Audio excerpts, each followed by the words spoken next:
Assalamualaikum warahmatullahi wabarakatuh. Bismillahirrahmanirrahim. Alhamdulillahi rabbil alamin. Wa bihi nasta'inu ala umuri dunya waddin.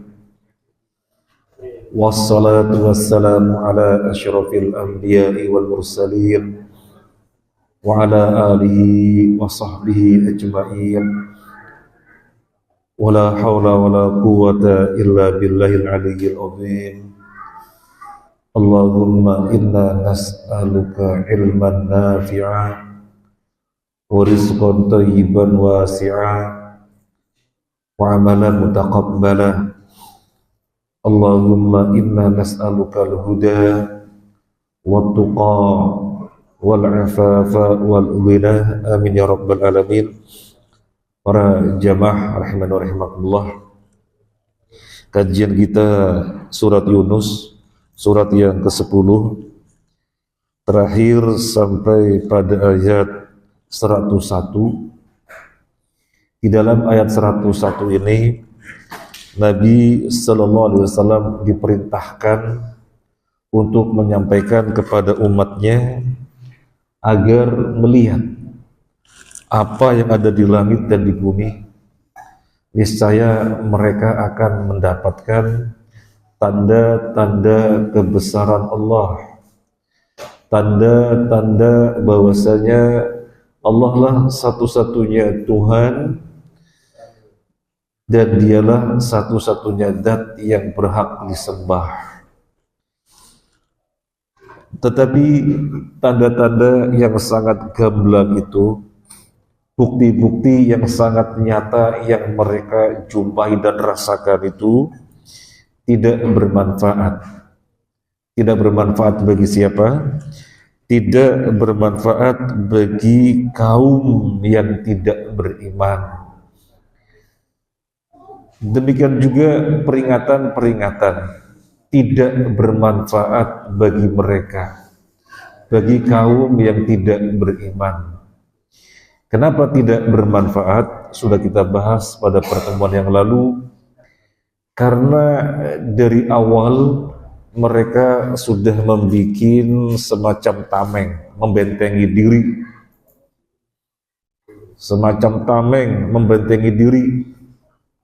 Sehingga kebenaran yang datang kalis. Al-haq yang datang kepada dirinya mental.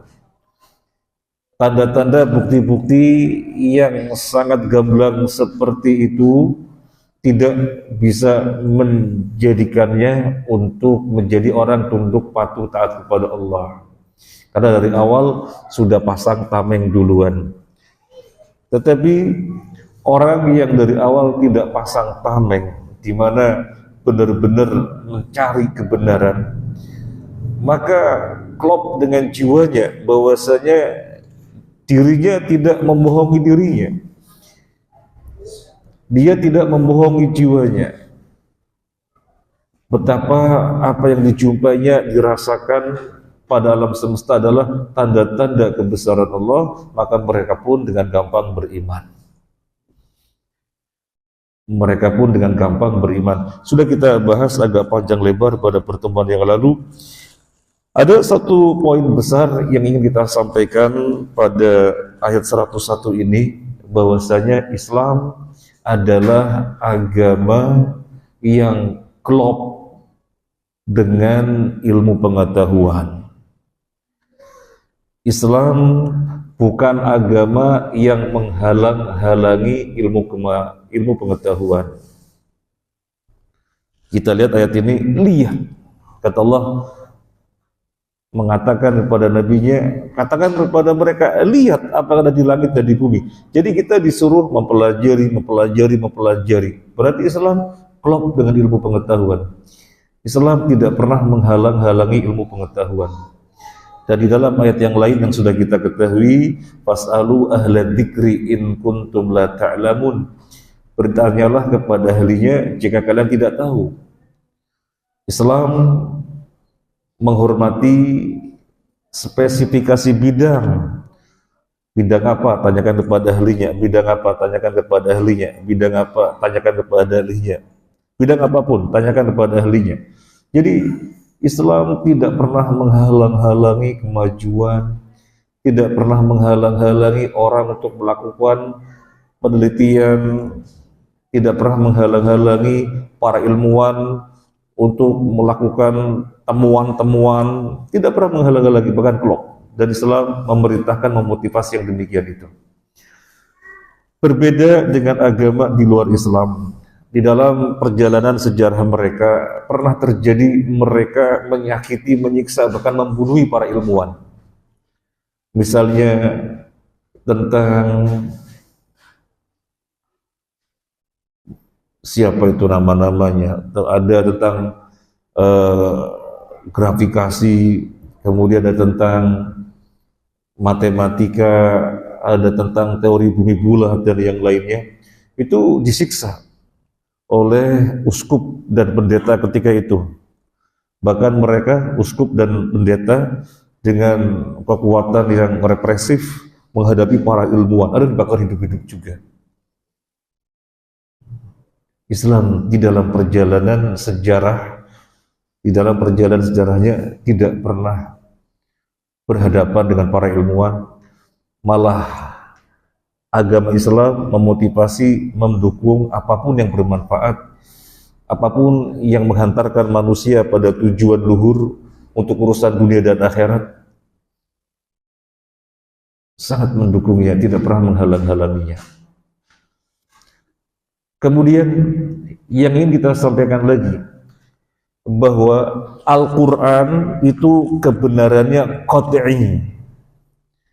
Realita alam kebenarannya juga qat'i. Ini penting sekali untuk kita ketahui.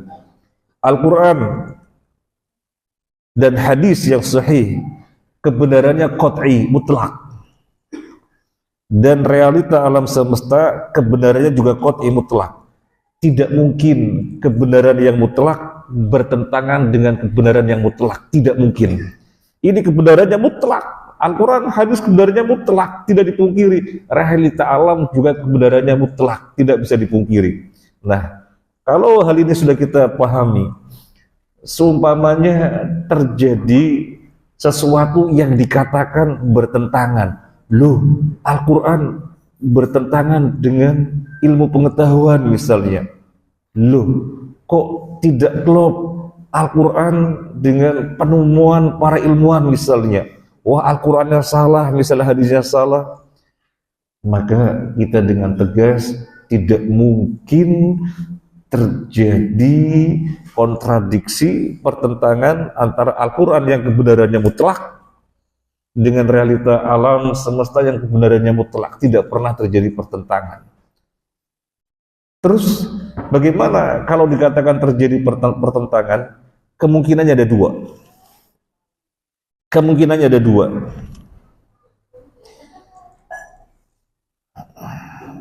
Teori oleh ilmuwan yang dikatakan fakta ilmiah bisa saja sekedar klaim belaka. Nasnya yang betul. Kemungkinan yang pertama. Kemungkinan yang kedua, yang dikatakan fakta ilmiah oleh para ilmuwan benar adanya seperti itu, tetapi Al-Quran atau hadisnya tidak pernah berbicara secara eksplisit. Insya Allah bisa dipahami. Insya Allah ibu-ibu bisa memahami. Karena biar jangan bingung ketika ada orang mengatakan, loh kok bertentangan ya Islam dengan temuan para ilmuwan yang kebenarannya mutlak itu sudah teliti dan seterusnya. Kita ulangi lagi. Yang pertama, Islam sangat mendukung perkembangan ilmu pengetahuan, kemajuan, penelitian dan seterusnya, sangat mendukung. Yang kedua, nas itu kebenarannya qat'i, mutlak. Realita alam semesta juga kebenarannya mutlak, qat'i. Nah, kalau kemudian dikatakan terjadi pertentangan antara nas Al-Quran hadis dengan fakta ilmiah, kata mereka, Maka kemungkinannya dua. Yang dikatakan fakta ilmiah sekedar klaim belaka. Nyatanya tidak demikian. Al-Qur'annya adalah hadisnya yang benar. Kemungkinan yang kedua, fakta ilmiah memang benar demikian apa adanya. Terus Al-Quran dan hadisnya gimana? Tidak pernah berbicara secara eksplisit tentang hal itu. Yang lalu kan pernah rame. Yang lalu pernah rame.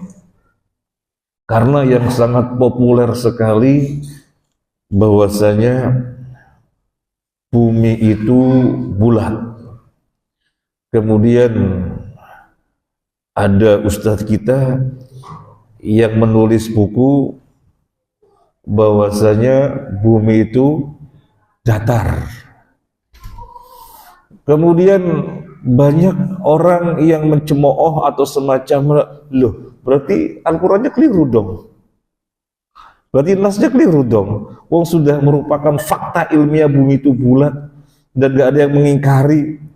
Kok Al-Quran mengatakan datar itu gimana? Nas mengatakan datar itu gimana? Nah, ini kan bertentangan. Maka kembali kepada yang tadi kita sudah ketahui, kebenaran Al-Quran, hadis itu qat'i, mutlak. Kebenaran realita alam semesta juga mutlak, qat'i. Kalau dikatakan bertentangan, kemungkinannya dua tadi. Yang dikatakan fakta ilmiah sekedar klaim, nyatanya tidak demikian. Yang benar Al-Quran dan hadisnya. Atau Al-Quran dan hadisnya, yang dikatakan fakta ilmiah benar adanya demikian. Terus Al-Quran dan hadisnya gimana? Al-Quran dan hadis tidak pernah berbicara secara eksplisit. Memang ada di dalam Al-Quran yang secara gamblang menyatakan bumi itu datar. Memang ada. Tidak ada. Malah ada isyarat yukawwirul laila wan nahar. Allah menggelindingkan malam dan siang. Maknanya menggelindingkan itu bukan datar. Jadi tidak ada yang menunjukkan eksplisit yang menunjukkan bumi itu datar. Sehingga guru kita, syekh kita yang mengatakan bumi datar kemudian menyandarkannya kepada nas, maka perlu diketahui tidak ada nas yang menyatakan eksplisit bumi datar. Bentuknya datar, tidak ada. Nah, ini penting. Kemudian yang berikutnya, kita akan membacakan tentang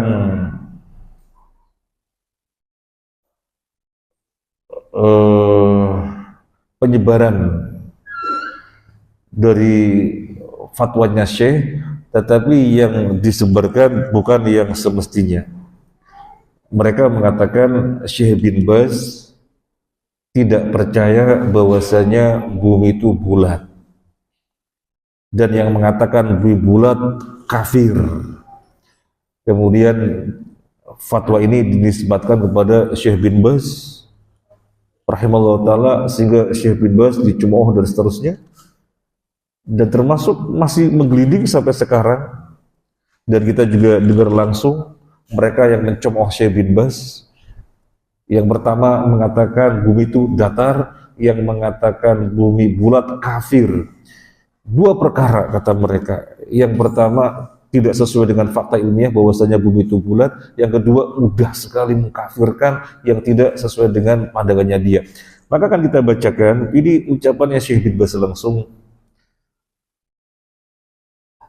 Amma ma nasyartuhu anni, amma ma nasyaratuhu anni majallatu siyasiyah min inkari hubutol insan ala sathil qamar wa takfiri man qala bidzalika aw qala innal arda karwiyatun aw taduru fahuwa kithbun la asasa lahu minas sihah. Yang menyebarkan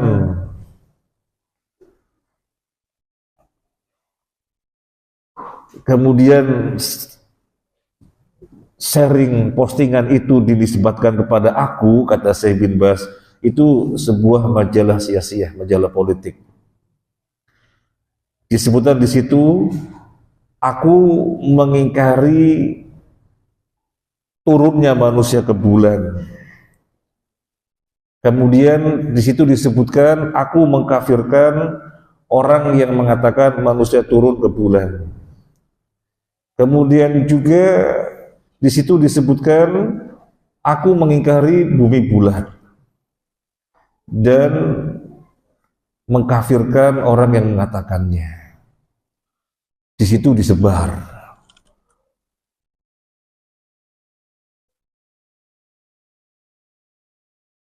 Kemudian Syekh bin Baz lebih lanjut mengatakan, kama anni qad athbutu fil maqal fima naqaltu 'anil 'allama Ibnul Qayyim ma yadullu 'ala itsbatil karwiyatil ardi amma dawranuha faqad ankartuhu. Yang aku katakan begini, kata Syekh bin Baz, aku menukil sebagaimana yang dikatakan oleh Ibnul Qayyim rahimahullah ta'ala, bahwasanya bumi bulat itu benar adanya. Jadi aku mengatakan sebagaimana Ibnul Qayyim katakan, bumi bulat itu benar adanya. Adapun yang aku ingkari itu perputarannya bumi, itu aku ingkari. Yang aku ingkari adalah perputarannya bumi. Sebelum kita lanjut, kita mencoba mengecek video ceramahnya beliau langsung itu bagaimana. Saya cek dan ketemu, beliau mengatakan, yang mengatakan bumi itu berputar itu kurang pas kalau melihat ayat yang berbunyi amman ja'alal arda qarara. Siapakah yang menjadikan bumi itu qoror, sebagai tempat untuk berdiam. Dan beliau lebih lanjut membahas manusia bisa beraktivitas di laut, di daratan, dan Allah kuatkan juga dengan bumi sebagai pasaknya sehingga goyang-goyang. Jadi lebih tepat dipahami bahwasanya bumi itu tidak berputar, tapi diam. Nah, yang aku ingkari adalah ini, teori yang mengatakan bumi itu berputar. Adapun bumi bulat, aku menetapkannya sebagaimana aku menukil dari Ibnul Qayyim. Walakinillah mukafir man qala bihi. Tapi aku tidak mengkafirkan mereka mengatakan bumi itu berputar. Aku nggak pernah mengkafirkan bumi berputar. Aku nggak pernah mengkafirkan. Wa innama kafartu man qala inna syamsa thabitatun ghairu jariyatun. Yang aku kafirkan, kata Syekh bin Baz, yang aku kafirkan orang yang mengatakan matahari itu diam saja tidak beredar pada porosnya, itu aku kafirkan. Kenapa? Karena maksudnya jelas Al-Quran, wasyamsu tajri li mustaqarril laha, dan matahari berjalan pada garis edarnya. Ini nasnya eksplisit, gamblang, sehingga nggak bisa diingkari. Kalau mengingkari berarti mengingkari ayat Al-Quran. Mengingkari ayat Al-Quran berarti kafir. Ini aku kafirkan. Adapun mereka yang mengatakan bumi berputar, aku nggak mengkafirkannya. Cuma aku ingkari karena yang lebih pas sesuai dengan makna ayat adalah diam. Wong terjadi gempa saja repot, apalagi terus berputar gak pernah berhenti. Kurang lebih demikian dari video yang saya lihat penjelasan Syekh bin Baz. Jadi sampai sekarang masih terus menggelinding. Mereka mengatakan, Syekh bin Baz mengatakan bumi datar, yang mengatakan bulat kafir.